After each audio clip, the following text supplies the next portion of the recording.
Hey guys, Rob from Georgia here with you, aka VHS82 apostrophe, with another episode of Something Weird, Just a Thought. Another reading from H.P. Lovecraft, this time, The Shunned House. My appreciation, thank you so much, everyone who listened to the last episode I dropped, The Doom That Came to Sarnath. I really want to sharpen my ability to do this better. And so, as they say, practice makes perfect. We'll see if that holds. So here we are today, The Shunned House. Enjoy. The Shunned House, originally published in The Shunned House, The Recluse Press, 1928. The Shunned House by H.P. Lovecraft. Chapter 1. From even the greatest of horrors, irony is seldom absent. Sometimes it enters directly into the composition of the events, while sometimes it relates only to their fortuitous position among persons and places. The latter sort is splendidly exemplified by a case in the ancient city of Providence, where in the late 40s Edgar Allan Poe used to sojourn, often during his unsuccessful wooing of the gifted poetess Mrs. Whitman. Poe generally stopped at the Mansion House on Benefit Street, the renamed Golden Ball Inn, whose roof has sheltered Washington, Jefferson, and Lafayette, and his favorite walk led northward along the same street to Miss Whitman's home and the neighboring hillside churchyard of St. John's, whose hidden expanse of 18th century gravestones had for him a peculiar fascination. Now the irony is this: in this walk, so many times repeated, the world's greatest master of the terrible and the bizarre was obliged to pass a particular house on the eastern side of the street, a dingy, antiquated structure perched on the abruptly rising side hill, with a great unkept yard dating from a time when the region was partly open country. It does not appear that he ever wrote or spoke of it, nor is there any evidence that he even noticed it. And yet that house, to the two persons in possession of certain information, equals or outranks in horror the wildest fantasy of genius, who so often passed it unknowingly, and stands starkly leering as a symbol of all that is unutterably hideous. The house was, and for that matter still is, of a kind to attract the attention of the curious. Originally a farm or semi-farm building, it followed the average New England colonial lines of the middle 18th century, the prosperous peaked roof sort, with 2 stories and a dormerless attic, and with the Georgian doorway and interior paneling dictated by the progress of taste at that time. It faced south, with one gable and buried to the lower windows in the eastward rising hill, and the other exposed to the foundations toward the street. Its construction, over a century and a half ago, had followed the grading and straightening of the road in that special vicinity. For Benefit Street, at first called Back Street, was laid out as a lane winding amongst the graveyards of the first settlers, and straightened only when the removal of the bodies to the north burial ground made it decently possible to cut through the old family plots. At the start, the western hall had lain some 20 feet up a precipitous lawn from the roadway, but a widening of the street about the time of the Revolution sheared off most of the intervening space, exposing the foundations so that a brick basement wall had to be made, giving the deep cellar a street frontage, with a door and 2 windows above ground close to the new line of public travel. When the sidewalk was laid out a century ago, the last of the intervening space was removed, and Poe in his walks must have seen only a sheer ascent of dull gray brick flush with the sidewalk, and surmounted at a height of 10 feet by the antique shingled bulk of the house proper. The farm-like grounds extended back very deeply up the hill almost to Wheaton Street, The space south of the house, abutting on Benefit Street, was of course greatly above the existing sidewalk level, forming a terrace bounded by the high bank wall of damp, mossy stone, pierced by a steep flight of narrow steps which led inward between canyon-like surfaces to the upper region of the mangy lawn, roomy brick walls, neglected gardens whose dismantled cement urns, rusted kettles fallen from tripods of knotty sticks, and similar paraphernalia said of the weather-beaten front door with its broken fanlight, rotting ionic pilasters, wormy triangular pediment. What I heard in my youth about the Shunned house was merely that people died there in alarmingly great numbers. That I was told was why the original owners had moved out some 20 years before the building. Should I say after the building, the place. It was plainly unhealthy, perhaps because of the dampness and fungus growth in the cellar, the general sickish smell, the draughts of the hallways, or the quality of the well and pump water. These things were bad enough, and these were all that gained belief among the persons whom I knew. Only the notebooks of my antiquarian uncle, Dr. Elihu Whitble, revealed to me the length, the darker, vaguer surmises which formed an undercurrent of folklore among old-time servants and humble folk, surmises which never traveled far and which were largely forgotten when Providence grew to be a metropolis with a shifting modern population. The general fact is that the house was never regarded by the solid part of the community as in any real sense haunted. There were no widespread tales of rattling chains, cold currents of air, extinguished lights, or faces at the window.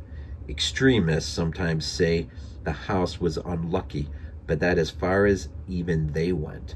What was really beyond dispute is that a frightful proportion of persons died there, or more accurately, had died there, since after some peculiar happenings over 60 years ago, the building had become deserted through the sheer impossibility of renting it. These persons were not all cut off suddenly by any one cause. Rather, it did seem that their vitality was insidiously sapped, so that each one died the sooner from whatever tendency to weakness he may have naturally had. And those who did not die displayed in varying degree a type of anemia or consumption, sometimes a decline of the mental faculties, which spoke ill for the salubriousness of the building. Neighboring houses, it must be added, seemed entirely free from the noxious quality. This much I knew before my insistent questioning led my uncle to show me the notes which finally embarked us both on our hideous investigation. In my childhood, the Shunned house was vacant, with barren, gnarled, and terrible old trees, long, queerly pale grass, nightmarishly misshapen weeds in the high terraced yard where birds never lingered. We boys used to overrun the place, and I can still recall my youthful terror not only at the morbid strangeness of this sinister vegetation, but at the eldritch atmosphere and odor of the dilapidated house whose unlocked front door was often entered in quest of shudders, I might say. The small paned windows were largely broken, and a nameless air of desolation hung around the precarious paneling, shaky interior shutters, peeling wallpaper, falling plaster, rickety staircases, and such fragments of battered furniture as still remained. The dust, the cobwebs added their touch of the fearful. The brave indeed was the boy who would voluntarily ascend the ladder to the attic, a vast rafted length lighted only by a small blinking windows in the gable ends, filled with massed wreckage of chests, chairs, spinning wheels, which infinite years of deposit had shrouded and festooned into monstrous and hellish shapes. But after all, the attic was not the most terrible part of the house.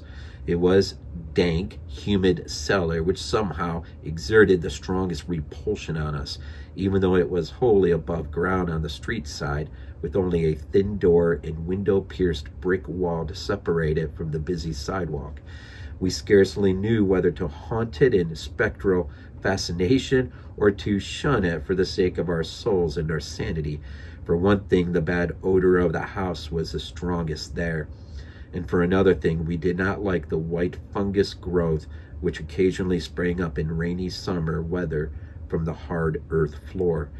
Those fungi, grotesquely like vegetation in a yard outside, were truly horrible in their outlines, detestable parodies of toadstools, Indian pipes whose like we had not ever seen in any other situation. They rotted quickly and at one stage became slightly phosphorescent, so that nocturnal passers-by sometimes spoke of witch fires glowing behind the broken panes of the photo-spreading windows. We never, even in our wildest Halloween moods, visited this cellar by night, but in some of our daytime visits could detect the phosphorescence, especially when the day was dark and wet. There was also a subtler thing we often thought we detected, a very strange thing, which was, however, merely suggestive at most. I referred to a sort of cloudy whitish pattern on the dirt floor, a vague, shifting deposit of mold, of nitre, which we sometimes thought we could trace amidst the sparse fungus growth near the huge fireplace of the basement kitchen. Once in a while it struck us that this patch bore an uncanny resemblance to a doubled-up human figure, though generally no such kinship existed, and often there was no whitish deposit whatever. On a certain rainy afternoon, when this illusion seemed phenomenally strong, and when, in addition, I had fancied I glimpsed a kind of thin, yellowish, shimmering exhalation rising from the nitrous pattern toward the yawning fireplace, I spoke to my uncle about this matter. He smiled at this odd conceit, but it seemed that his smile was tinged with reminiscence. Later I heard that a similar notion entered into some of the wild, ancient tales of the common folk, a notion likewise alluding to the ghoulish, wolfish shapes taken by smoke from the great chimney, and queer contours assumed by certain of sinuous tree roots that thrust their way into the cellar through the loose foundation stones. End of chapter 1. Chapter 2.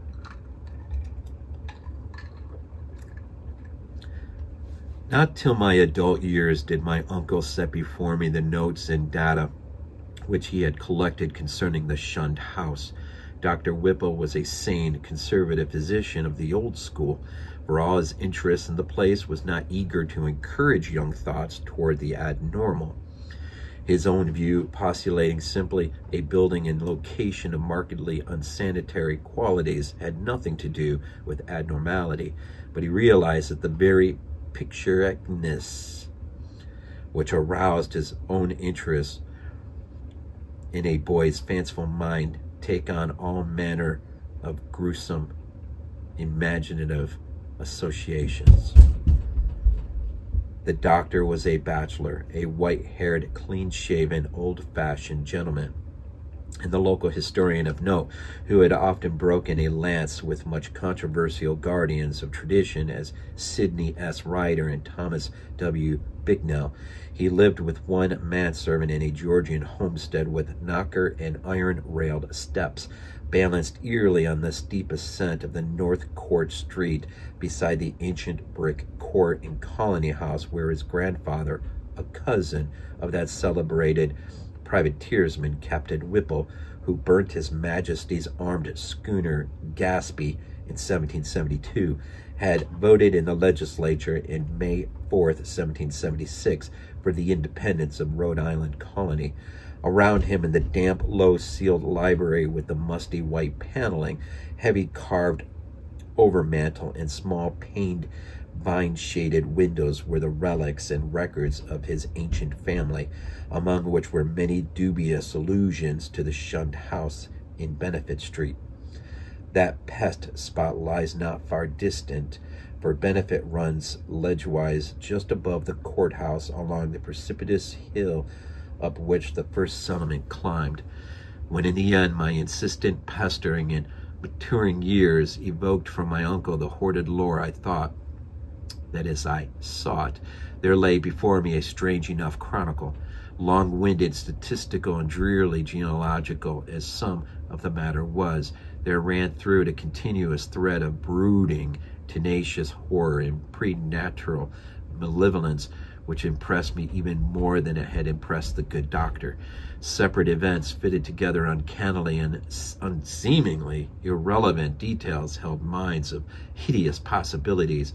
A new and burning curiosity grew in me, compared to which my boyish curiosity was feeble and inchoate. The first revelation led to an exhaustive research, and finally to that shuddering quest which proved so disastrous to myself and mine. For at last my uncle insisted on joining the search I had commenced, and after a certain night in that house he did not come away with me. I am lonely without that gentle soul whose long years were filled only with honor, virtue, good taste, benevolence, and learning. I have reared a marble urn to his memory in St. John's Churchyard, the place that Poe loved, the hidden grove of giant willows on the hill where tombs and headstones huddle quietly between the hoary bulk of the church and the houses and bank walls of Benefit Street. The history of the house, opening amidst the maze of dates, revealed no trace of the sinister either about its construction or about the prosperous and honorable family who built it. Yet from the first taint of calamity soon increased to boding significance was apparent. My uncle's carefully compiled record began with the building of the structure in 1763, followed by the theme with unusual amount of detail. The Shunned house, it seems, was first inhabited by William Harris and his wife Roby Dexter, with their children Elkanah, born in 1755, Abigail, born in 1757, William Jr., born in 1759, and Ruth, born in 1761. Harris was a substantial merchant and seaman in the West India trade, connected with the firm of Obadiah Brown and his nephews. After Brown's death in 1761, the new firm of Nicholas Brown & Co. made him master of the brig Providence built of 120 tons, thus enabling him to erect the new homestead he had desired ever since his marriage. The site he had chosen, a recently straightened part of the new and fashionable back street, which ran along the side of the hill above crowded Cheapside, was all that could be wished. The building did justice to the location. It was the best that moderate means could afford. Harris hastened to move in before the birth of the fifth child, which the family expected. That child, a boy, came in December, but was stillborn. Nor was any child to be born alive in that house for a century and a half. The next April sickness occurred among the children, and Abigail and Ruth died before the month was over. Dr. Job Ives diagnosed the trouble as some infantile fever, though others declared it was more of a mere wasting away or decline. It seemed in any event to be contagious, for Hannah Bowen, one of the two servants, died of it in the following June. Eli Liddyson, the other servant, constantly complained of weakness and would have returned to his father's farm in Rehoboth. Both, but for a sudden attachment for Mehitable Pierce, who was hired to succeed Hannah. He died the next year, a sad year indeed, since it marked the death of William Harris himself, enfeebled as he was by the climate of Martinique, where his occupation had kept him for considerable periods during the preceding decade. The widowed Roby Harris never recovered from the shock of her husband's death, and the passing of her firstborn Elkanah 2 years later was the final blow to her reason. In 1768, she fell victim to a mild form of insanity and was thereafter confined to the upper part of the house. Her elder maiden sister, Mercy Dexter, having moved in to take charge of the family. Mercy was a plain, raw-boned woman of great strength, but her health visibly declined from the time of her of her advent.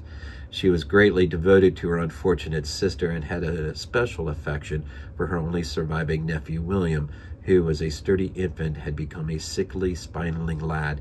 And this year the servant, Mehitable, died, and the other servant, Preserved Smith, left without coherent explanation, or at least with only some wild tales and a complaint that he disliked the smell of the place.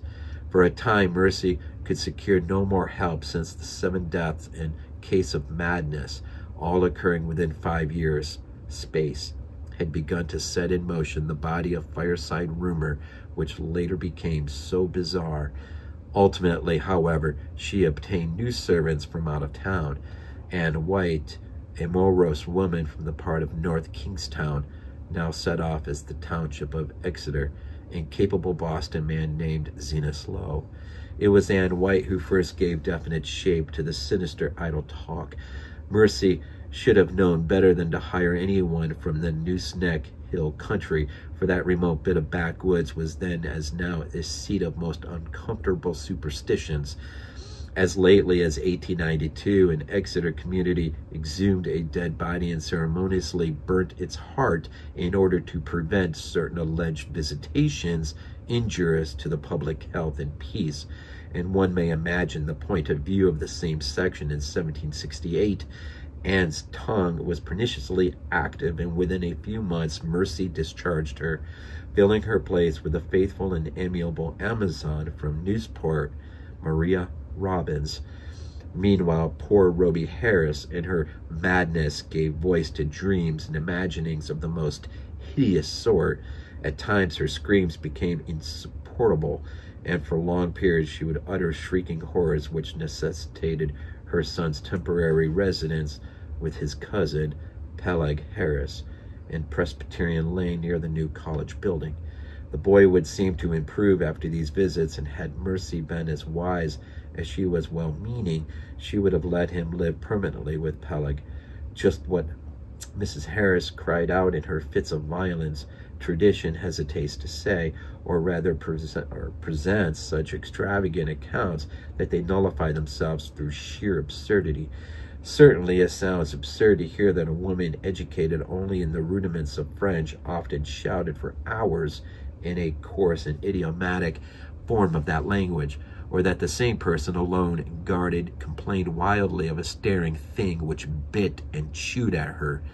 In 1772, the servant Zenas died, and when Miss Harris heard of it, she laughed with a shocking delight utterly foreign to her.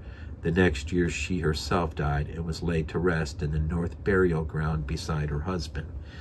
Upon the outbreak of trouble with Great Britain in 1775, William Harris, despite his scant 16 years and feeble constitution, managed to enlist in the Army of Observation under General Greene, and from that time on enjoyed a steady rise in health and prestige. In 1780, as captain in Rhode Island forces in New Jersey under Colonel Angle, he met and married Phoebe Hetfield of Elizabethtown, whom he brought to Providence upon his honorable discharge in the following year. The young soldier's return was not a thing of unmitigated happiness. The house, it is true, was still in good condition, and the street had been widened and changed in name from Back Street to Benefit Street. But Mercy Dexter's once robust frame had undergone a sad and curious decay, so that she was now a stooped, pathetic figure with hollow voice and disconcerting pallor, qualities shared to a singular degree by the one remaining servant, Maria. In the autumn of 1782, Phoebe Harris gave birth to a stillborn daughter, and on the 15th of the next May, Mercy Dexter took leave of a useful, austere, and virtuous life. William Harris, at last thoroughly convinced of the radically unhealthful nature of this abode, now took steps toward quitting it and closing it forever. Securing temporary quarters for himself and wife at the newly opened Golden Ball Inn, he arranged for the building of a new and finer house in Westminster Street, in the growing part of the town across the Great Bridge. There in 1785 his son Duty was born, and there the family dwelt till the encroachments of commerce drove them back across the river and over the hill to Angle Street. in the newer East Side residence district where the late Archer Harris built his sumptuous but hideous French-roofed mansion in 1876, William and Phoebe both succumbed to the yellow fever epidemic of 1797, but Duty was brought up by his cousin Rathbone Harris, Peleg's son. Rathbone was a practical man and rented the Benefit Street house, despite William's wish to keep it vacant. He considered it an obligation to his warden to make the most of all the boy's property, nor did he concern himself with the deaths and illnesses which caused so many changes of the tenants, or the steadily growing aversion with which the house was generally regarded. It is likely that he felt only vexation when in 1804 the town council ordered him to fumigate the place with sulfur, tar, gum, camphor on account of the much discussed deaths of 4 persons, presumably caused by the then diminishing fever epidemic.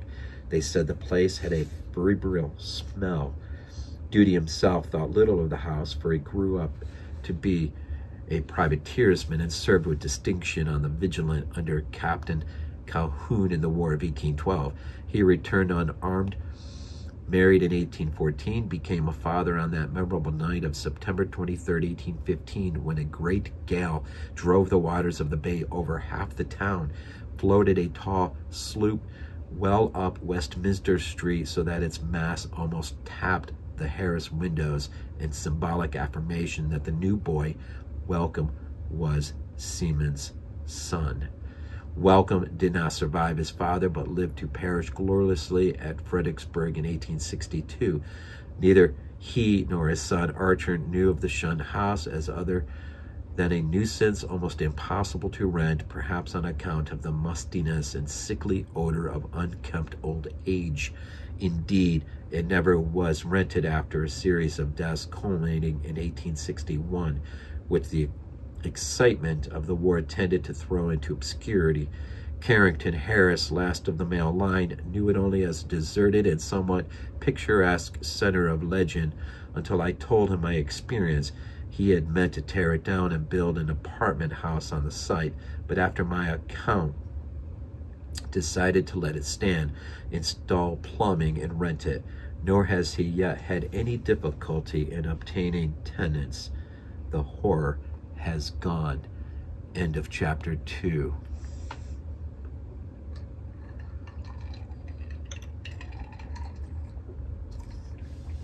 Chapter 3. It may well be imagined how powerfully I was affected by the annals of the Harrises. In this continuous record, there seemed to me a brood, a persistent evil beyond anything in nature as I had known it, an evil clearly connected with the house and not with the family. This impression was confirmed by my uncle's less systematic array of miscellaneous data, legends transcribed from servant gossip, cuttings from the papers, copies of the death certificates of fellow physicians, and the like. All of this material I cannot hope to give, for my uncle was a tireless antiquarian and very deeply interested in the Shunned house, but I may refer to several dominant points which earn notice by their reoccurrence through many reports from diverse sources. For example, the servant gossip was practically unanimous in attributing to the fungus and malodorous cellar of the house a vast supremacy and evil influence. There had been servants, and white especially, who would not use the cellar kitchen, and at least 3 well-defined legends bore upon the queer quasi-human or diabolic outlines assumed by tea roots and patches of mold in that region. These latter narratives interested me profoundly on account of what I had seen in my boyhood, but I felt that most of the significance had in each case been largely obscured by additions from the common stock of local ghost lore. Anne White, with her Exeter superstition, had promulgated the most extravagant and at the same time most consistent tale, alleging that there must lie buried beneath the house one of those vampires the dead who retain their bodily form and live on the blood or breath of the living, whose hideous legions send their preying shapes or spirits abroad by night. To destroy a vampire, one must, the grandmother say, exhume it, burn its heart, or at least drive a stake through that organ. And Anne's dogged insistence on a search under the cellar had been prominent in bringing about her discharge. Her tales, however, commanded a wide audience and were the more readily accepted because the house indeed stood on land once used for burial purposes. To me, their interest depended less on this circumstance than on the peculiarly appropriate way in which they dovetailed with certain other things. The complaint of the departing servant preserved Smith, who had preceded Anne and never heard of her, had something sucked his breath at night. The death certificates of fever victims of 1804 issued by Dr. Chad Hopkins and showing the 4 deceased persons all unaccountably lacking in blood, and the obscure passages of poor Roby Harris's ravings, where she complained of the sharp teeth of a glassy-eyed, half-visible presence. Free from unwarranted superstition though I am, these things produced in me an odd sensation, which was intensified by a pair of widely separated newspaper cuttings relating to the deaths in the Shunned house.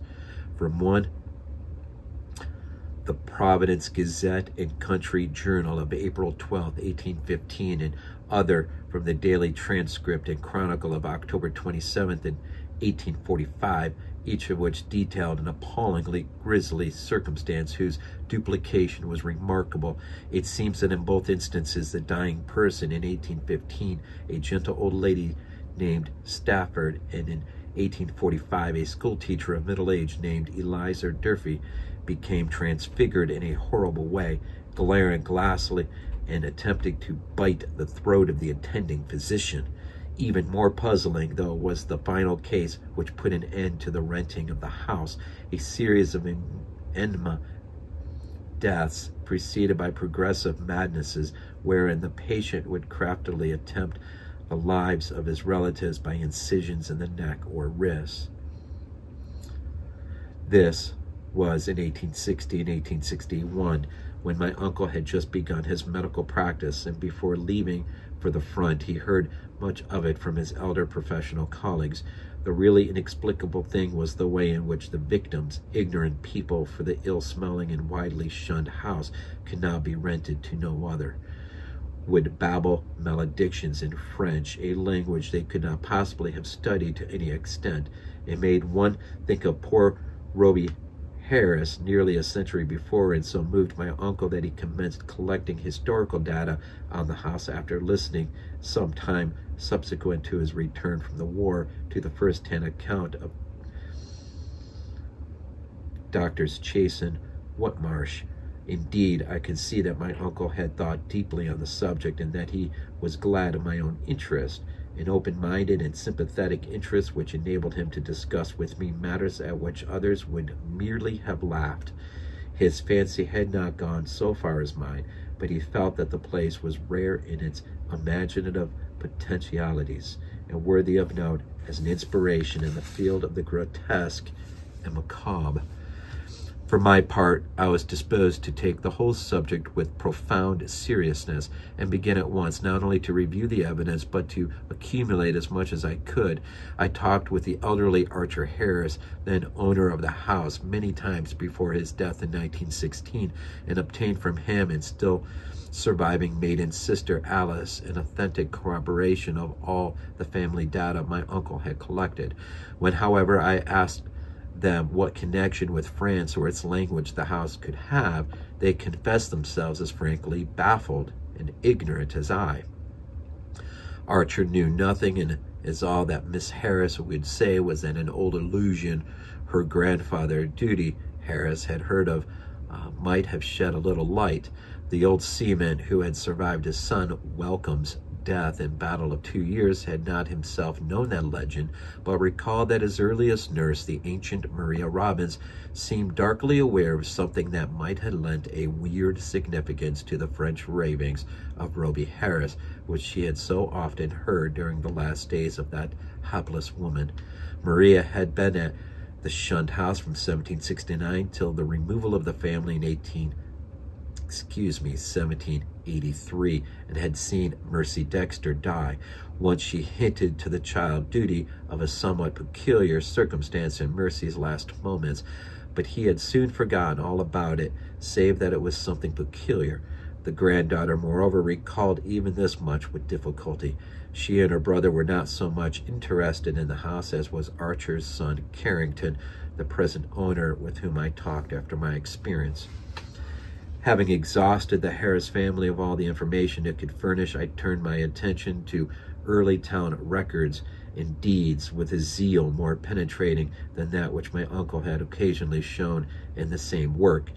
What I wished was a comprehensive history of the site from its very settlement in 1636, or even before, if any Narragansett Indian legend could be unearthed to supply the data.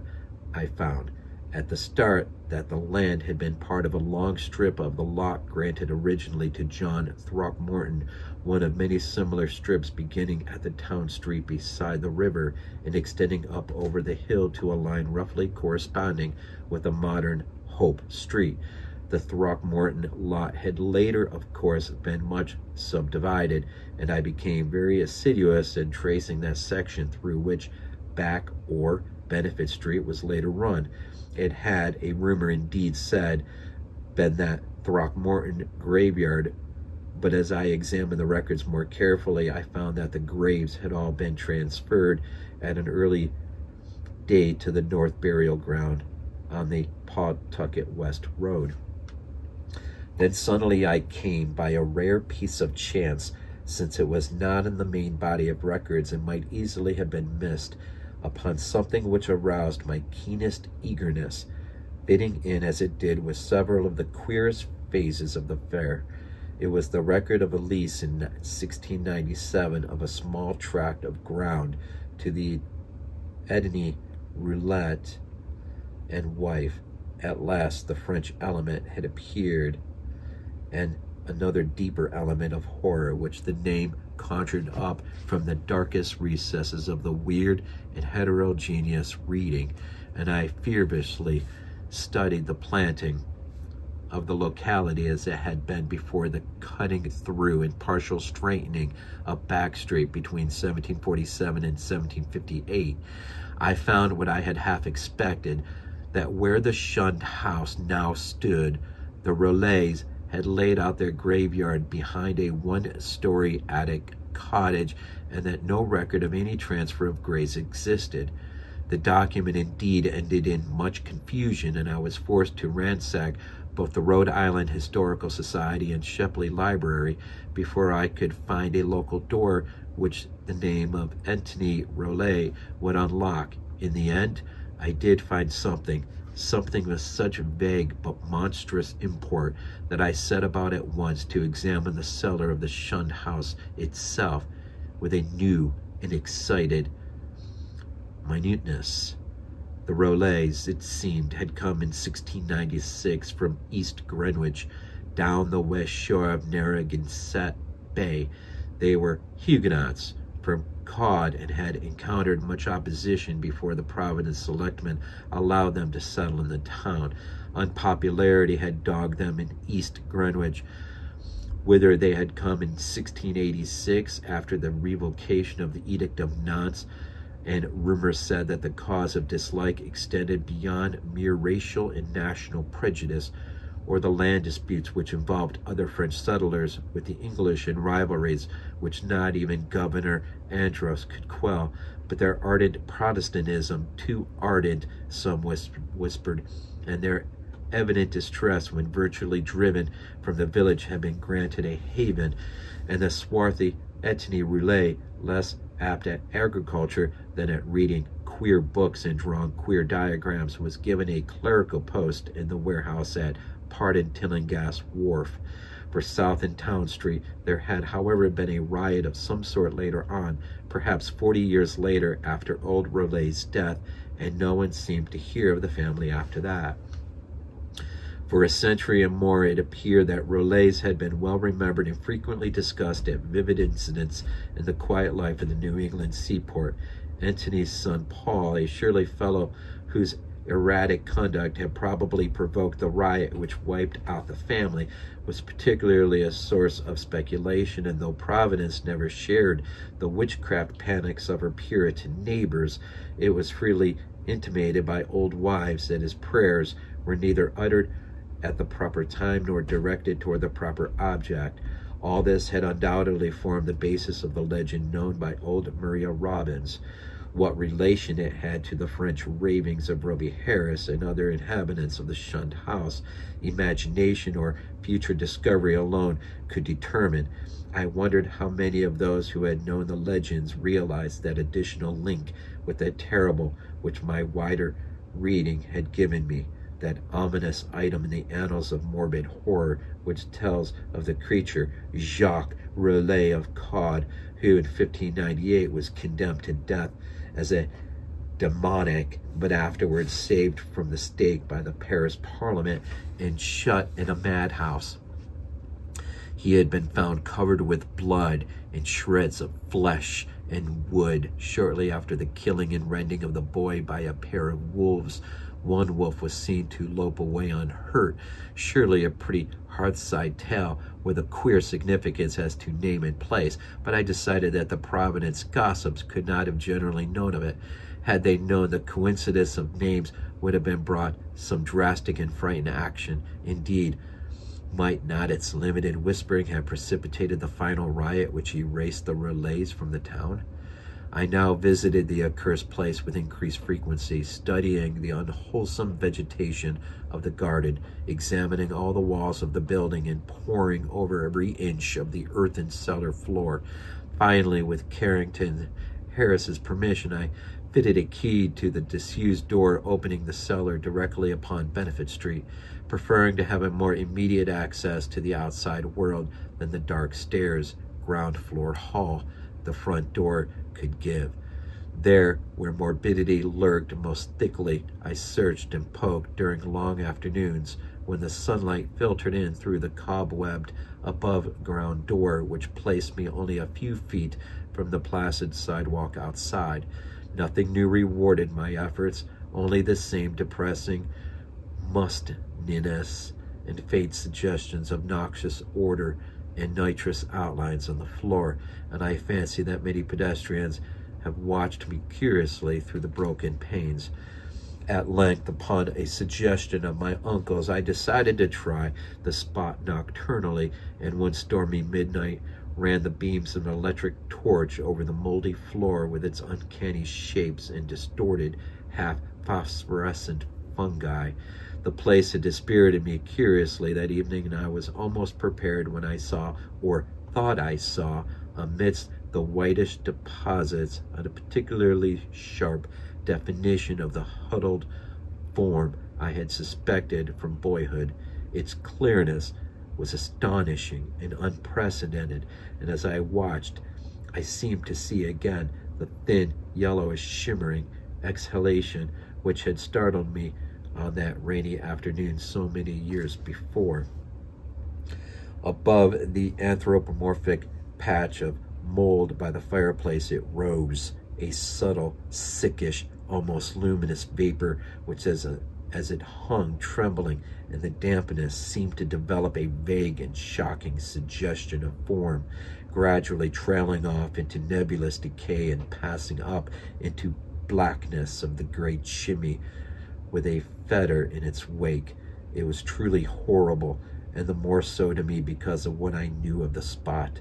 Refusing to flee, I watched it fade, and as I watched, I felt that it was in turn watching me greedily with eyes more imaginable than visible. When I told my uncle about it, he was greatly aroused, and after a tense hour of reflection arrived at a definite and drastic decision, weighing in his mind the importance of the matter and the significance of our relation to it, he insisted that we both rest, or should I say, test, and if possible, destroy the horror of the house by a joint night or nights of aggressive vigil in that musty and fungus cursed cellar. End of chapter 3.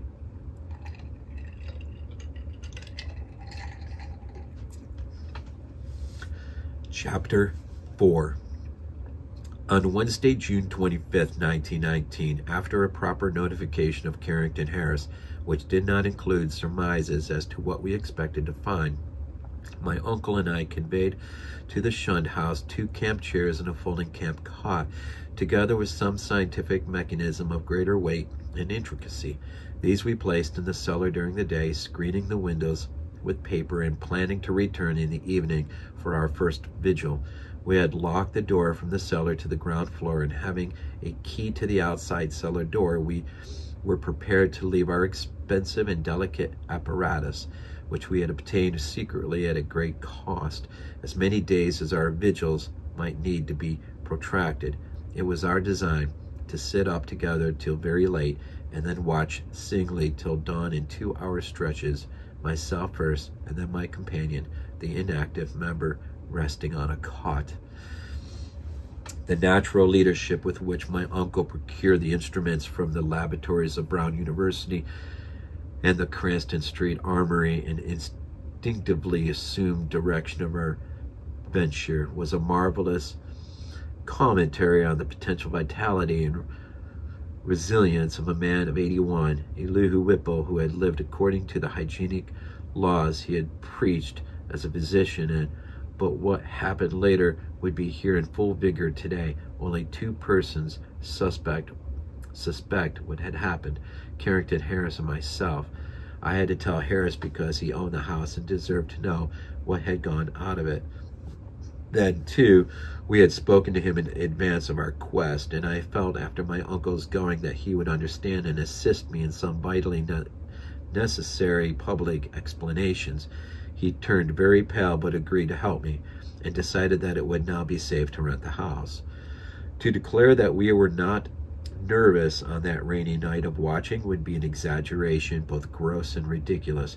We were not, as I have said, in any sense childishly superstitious, but scientific study and reflection had taught us that the known universe of 3 dimensions embraces the merest fraction of the whole cosmos of substance and energy.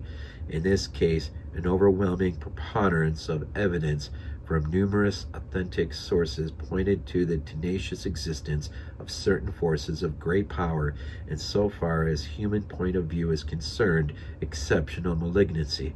To say that we actually believed in vampires or werewolves would be a carelessly inclusive statement. Rather, must it be said that we were not prepared to deny the possibility of certain unfamiliar and unclassified modifications of vital force and attenuated matter, existing very infrequently in 3-dimensional space because of its more intimate connection with other spatial units, yet close enough to the boundary of our own to furnish us occasional manifestations which we, for the lack of a proper vantage point, may never hope to understand. In short, it seemed to my uncle and me that an incontrovertible array of facts pointed to some lingering influence in the Shunned house, traceable to one or another of the ill-favored French settlers of 2 centuries before, and still operative through rare and unknown laws of atomic and electronic motion, that the family of Raleigh had possessed an abnormal affinity for outer circles of entity, dark spheres, which for normal folk hold only repulsion and terror. Their recorded history seemed to prove. Had not then the riots of those bygone 1730s set moving certain kinetic patterns in the morbid brain of one or more of them, notably the sinister Paul Raleigh, which obscurely survived the bodies murdered and continued to function in some multiple dimensional space along the original lines of force determined by a frantic hatred of the encroaching community. Such a thing was surely not a physical or biochemical impossibility in the light of a newer science, which includes the theories of relativity and intraatomic action, one might easily imagine an alien nucleus of substance or energy, formless or otherwise, kept alive by imperceptible or immaterial subtractions from the life force or bodily tissue and fluids of other and more palpably living things, into which it penetrates, and with those fabric it sometimes completely merges itself. It might be actively hostile, or it might be dictated merely by blind motives of self-preservation. In any case, such a monster must of necessity be in our scheme of things an anomaly, an intruder, whose exploitation forms a primary duty with every man, not an enemy to the world's life, health, and sanity. What baffled us was our utter ignorance of the aspect in which we might encounter the thing. No sane person had ever seen it, and few had ever felt it definitely. It might be pure energy, a form ethereal and outside the realm of substance, or it might be partially material, some unknown and equivocal mass of plasticity capable of changing at will to nebulous approximations of the solid, liquid, gaseous, or tenuously unparticled states. The anthropomorphic patch of mold on the floor, the form of the yellowish vapor, and the curvature of the tree roots in some of the old tales all argued at least a remote and reminiscent connection with the human shape. But how representative or permanent that similarity might be, none could say with any kind of certainty. We had devised two weapons to fight it: a large and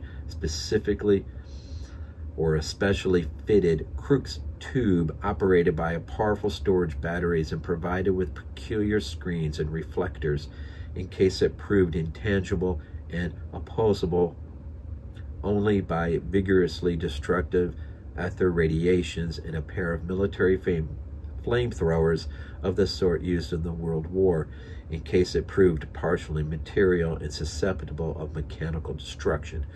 For like the superstitious Exeter rustics, or should I say Exeter rustics, were prepared to burn the thing's heart out if the heart existed to burn. All of this aggressive mechanism we set in the cellar in positions carefully arranged with reference to the cotton chairs and to the spot before the fireplace where the mold had taken strange shapes. That suggestive patch, by the way, was only faintly visible when we placed our furniture and instruments when we returned that evening for the actual vigil. For a moment I half doubted that I had ever seen it in the more definitely limned form, but then I thought of the legends. Our cellar vigil began at 10 p.m., daylight savings time, and as it continued we found no promise of pertinent developments. A weak, filtered glow from the rain-harassed street lamps outside, and feeble phosphorescence from the detestable fungi within, showed the dripping stone of the walls from which all traces of whitewash had vanished.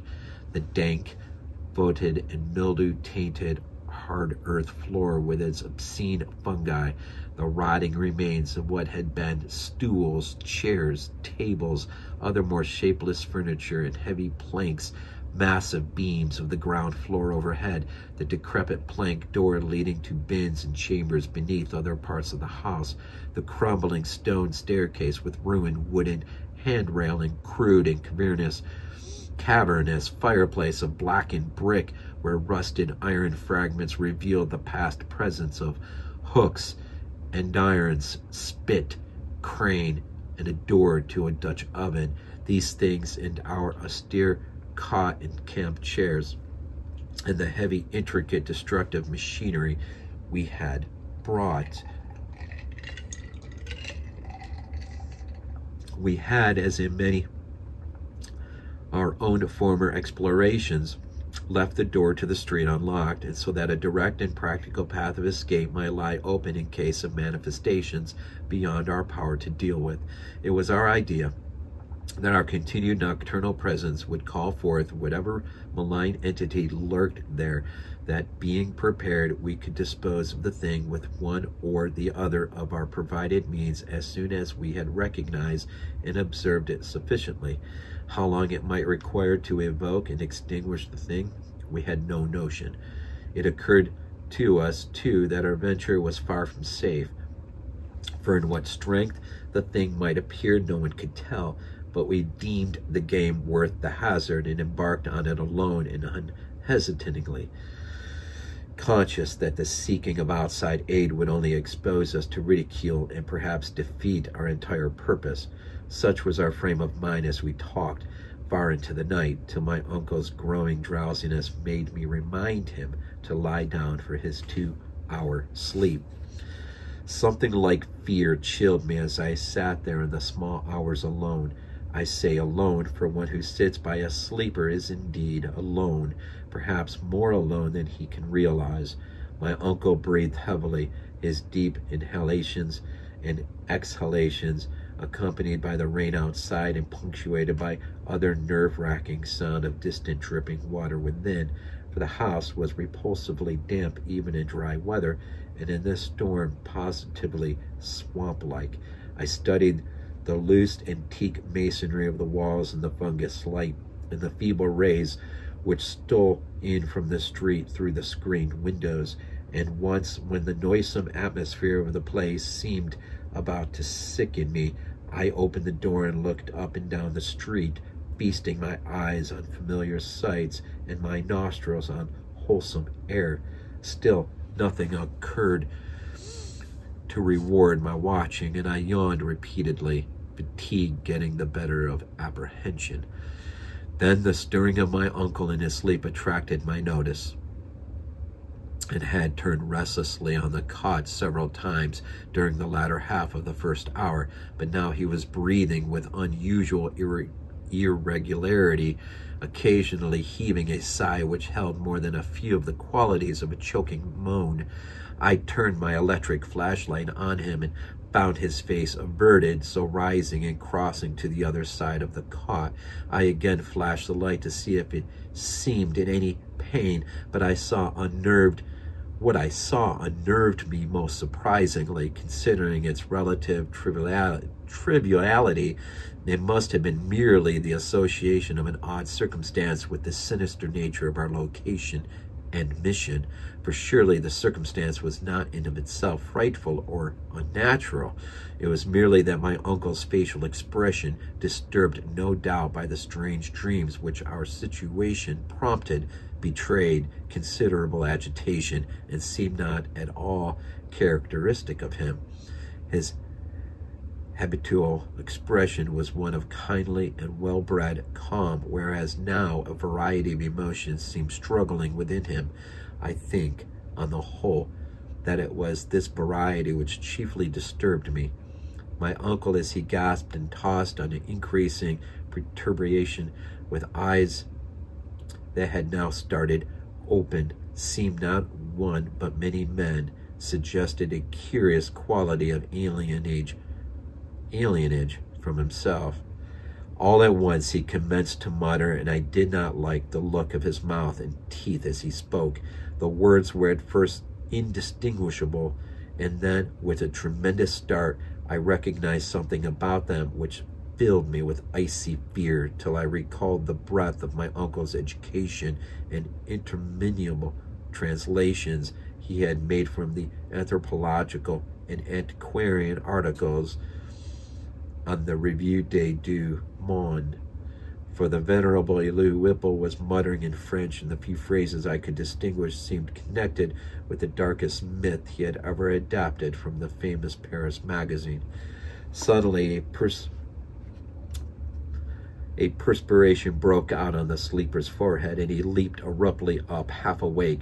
The jumble of French changed to a cry in English, and the hoarse voice shouted excitedly, "My breath, my breath!"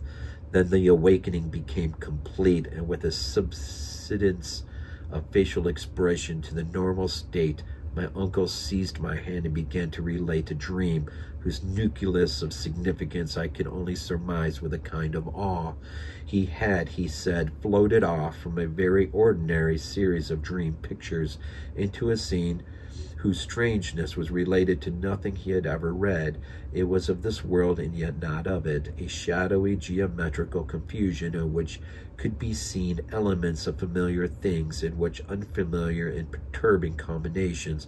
There was a suggestion of queerly disordered pictures superimposed upon one another, an arrangement in which the essentials of time as well as of space seemed to dissolve and mix in the most illogical fashion. In this kaleidoscopic vortex of phantasmal images were occasional snapshots, if one might use the term, of singular clearness, but unaccountable heterogeneity. Once my uncle thought he lay in a carelessly dug open pit with a crowd of angry faces, framed by straggling locks and three-cornered hats frowning down on him. Again, he seemed to be in the interior of a house, an old house, apparently, but the details and the inhabitants were constantly changing, and he could never be certain of the faces or the furniture or even the room itself, since doors and windows seemed in just a great state of flux as the more presumably mobile objects. It was queer, damnably queer, and my uncle spoke almost sheepishly, as if half expecting not to be believed, when he declared that of the strange faces many had unmistakably borne the features of the Harris family, and all the while there was a personal sensation of choking, as if some pervasive presence had spread itself through his body and sought to possess itself of his vital processes.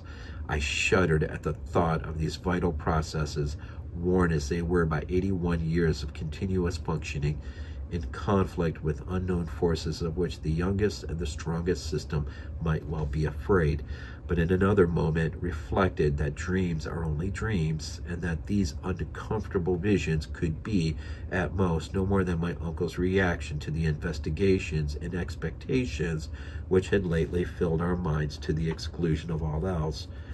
Conversation also soon tended to dispel many a sense of strangeness. In time I yielded to my yawns and took my turn at slumber. My uncle seemed now very wakeful and welcomed this period of watching, even though the nightmare had aroused him far ahead of his allotted 2 hours. Sleep seized me quickly, and I was at once haunted with dreams of the most disturbing kind. I felt in my visions a cosmic and abysmal loneliness, with hostility surging from all sides upon some prison where I lay confined. I seemed bound and gagged and taunted by the echoing yells of distant multitudes who thirsted for my blood. My uncle's face came to me with less pleasant associations than in waking hours, and I recall many futile struggles and attempts to scream. It was not a pleasant sleep, and for a second I was not sorry for the echoing shriek which clove through the barriers of dream and flung me to a sharp and startled awakeness in which every actual object before my eyes stood out with more than natural clearness in reality. End of chapter 4.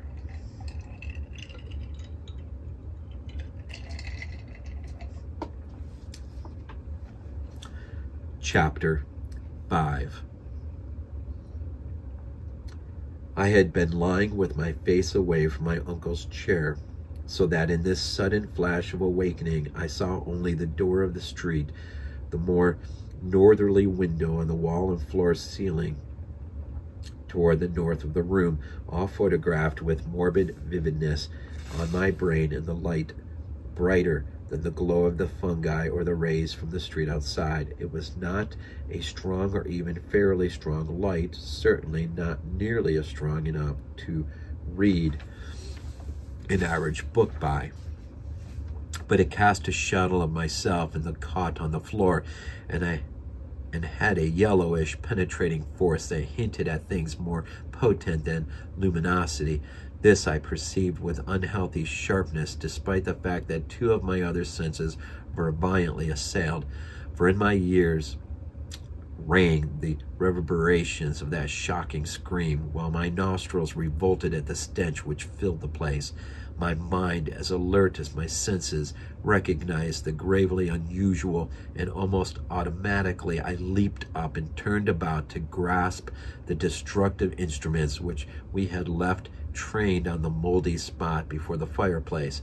As I turned, I dreaded what I might see, for the scream had been in my uncle's voice, and I knew not against what menace I should have had to defend him or myself.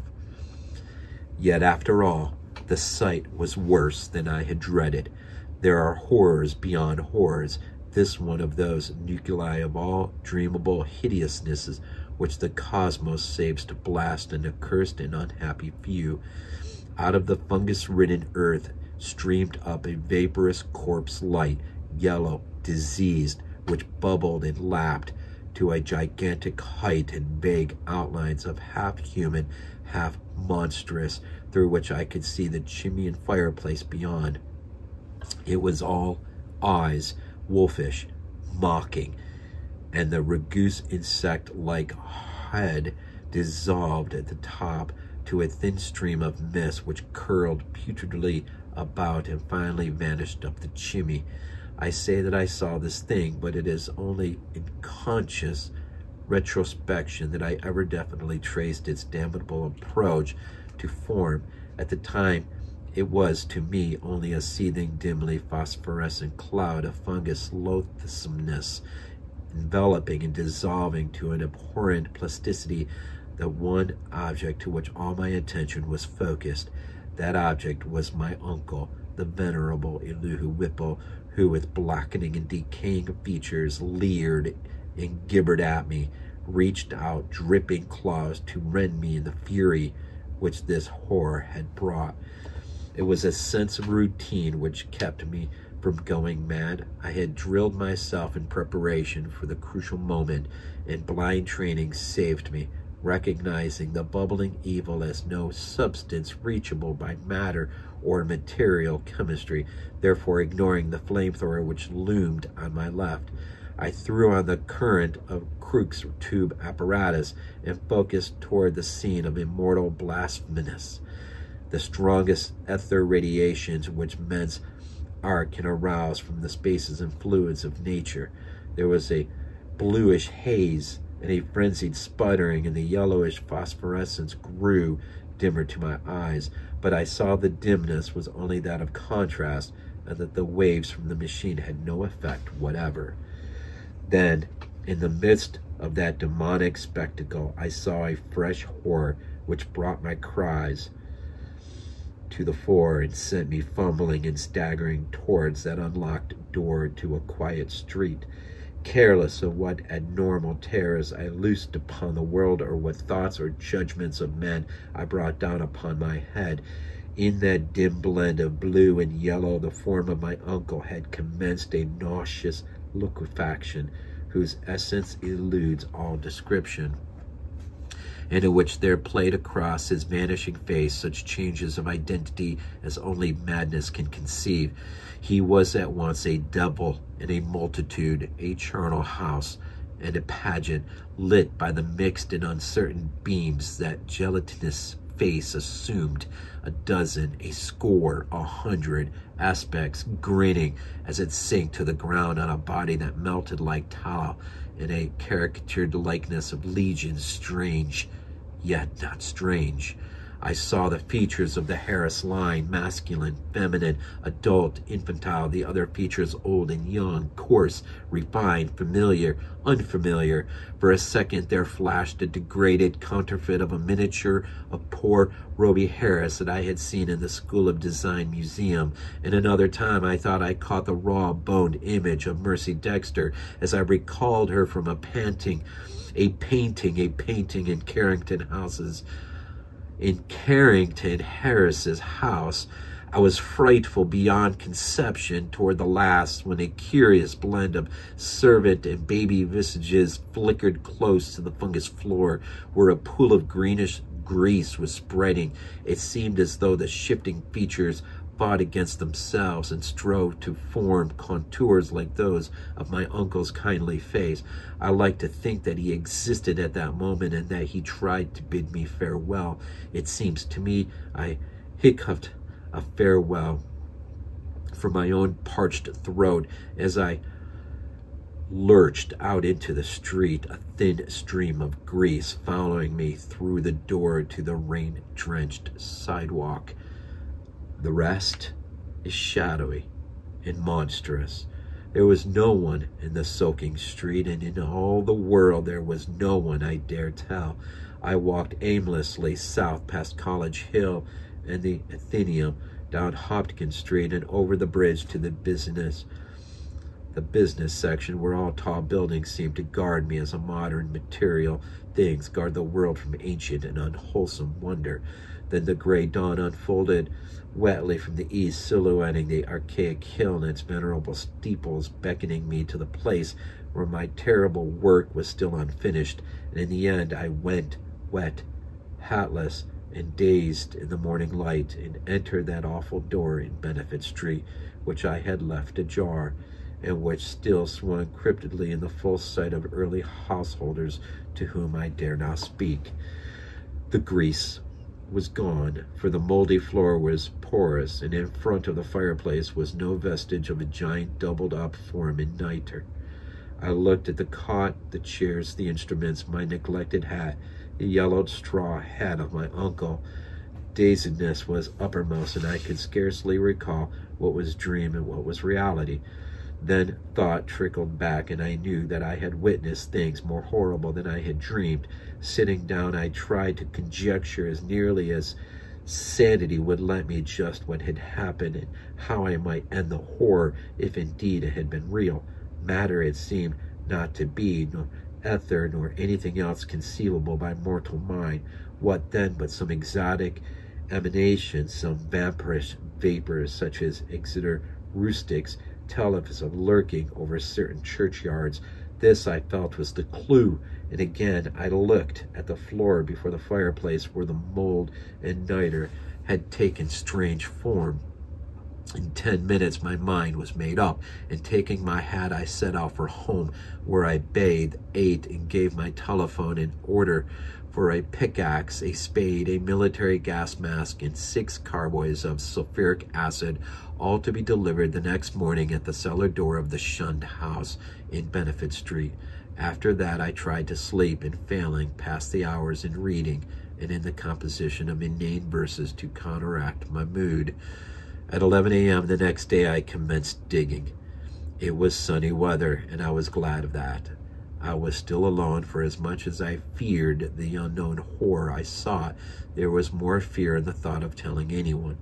Later I told Harris only through sheer necessity, and because he had heard odd tales from the old people which disposed him ever so little toward belief. As I turned up the stinking black earth in front of the fireplace, my spade causing a viscous, stinking black earth, yellow ichor, to ooze from the white fungi which had severed, I trembled at the dubious thoughts of what I might uncover. Some secrets of inner earth are not good for mankind, and this deemed to be one of them. My hand shook perceptibly, but I still delved after a while, standing in the large hole I had made. With the deepening of the hole, which was about 6 feet square, the evil smell increased, and I lost all doubt of my imminent contact with the hellish thing whose emanations had cursed the house for over a century and a half. I wondered what it would look like, what its form, substance would be, and how big it might have waxed through long ages of life sucking. At length I climbed out of the hole and dispersed, leapt up dirt, and arranging the great carboys of acid around and near 2 sides, so that when necessary I might empty them all down the aperture in quick succession. After that I dumped earth only along the other 2 sides, working more slowly in donning my gray gas mask. As the smell grew, I was nearly unnerved at my proximity to a nameless thing at the bottom of a pit. Suddenly my spade struck something softer than earth. I shuddered made a motion as to climb out of the hole, which was now as deep as my neck. Then courage returned, and I scraped away more dirt in the light of the electric torch I had provided.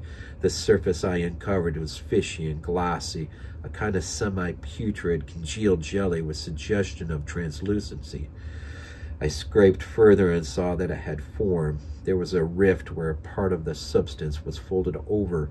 The exposed area was huge and roughly cylindrical, like a mammoth soft blue-white stovepipe doubled in two, its largest part some 2 feet in diameter. Still more I scraped, and then abruptly I leapt out of the hole and away from the filthy thing, frantically unstopping and tilting the heavy carboys and precipitating their corrosive contents one after another down the charnel gulf and upon this unthinkable abnormality whose titan elbow I had seen. The blinding maelstrom of greenish-yellow vapor which surged tempestuously up from the hole as fluids of acid descended will never leave my memory. All along the hill people tell of the yellow day when virulent and horrible fumes arose from the factory waste dumped in Providence River, but I know how mistaken they are as to the source. They tell, too, of the hideous roar which at the same time came from some disordered water pipe or gas main underground, but again I could correct them if I dared. It was unspeakably shocking, and I do not see how I lived through it. I did faint after emptying the 4th carboy, which I had to handle after the fumes had begun to penetrate my mask, but when I recovered, I saw that the hole was emitting no fresh vapor. The 2 remaining carboys I emptied down without particular result, and after a time I felt it safe to shovel the earth back into the pit. It was twilight before I was done, but fear had gone out of the place. The dampness was less fetid, and all the strange fungi had withered to a kind of harmless grayish powder which blew ash-like along the floor. One of the earth's nethermost terrors had perished forever, and if there be a hell, it had received at last the demon soul of an unhallowed thing, and as I patted down the last spadeful of mold, I shed the first of many tears with which I had paid unaffected tribute to my beloved uncle's memory. The next spring, no more pale grass and strange weeds came up in the Shunned house's terraced garden. Shortly afterward, Carrington Harris rented the place. It is still spectral, but its strangeness fascinates me, and I shall find mixed with my relief a queer regret when it is torn down to make way for a tawdry shop or a vulgar apartment building. The barren old trees in the yard have begun to bear small, sweet apples, and last year the birds nested in their gnarled boughs. This concludes The Shunned House by H.P. Lovecraft.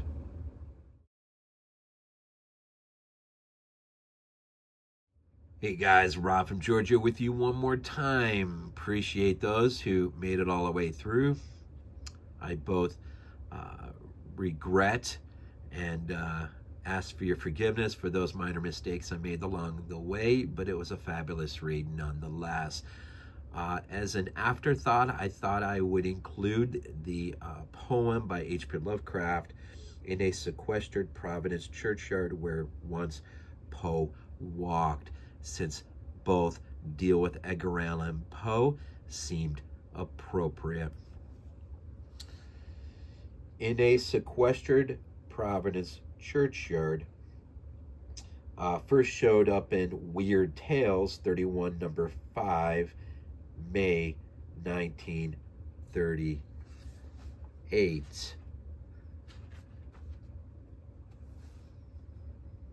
In a Sequestered Providence Churchyard Where Poe Walked by H.P. Lovecraft. Eternal brood the shadows on this ground, dreaming of centuries that have gone before. Great elms rise solemnly by slab and mound, arched high above a hidden world of yore. Round all this scene a light of memory plays, and dead leaves whisper of departed days. longing for sights and sounds that are no more.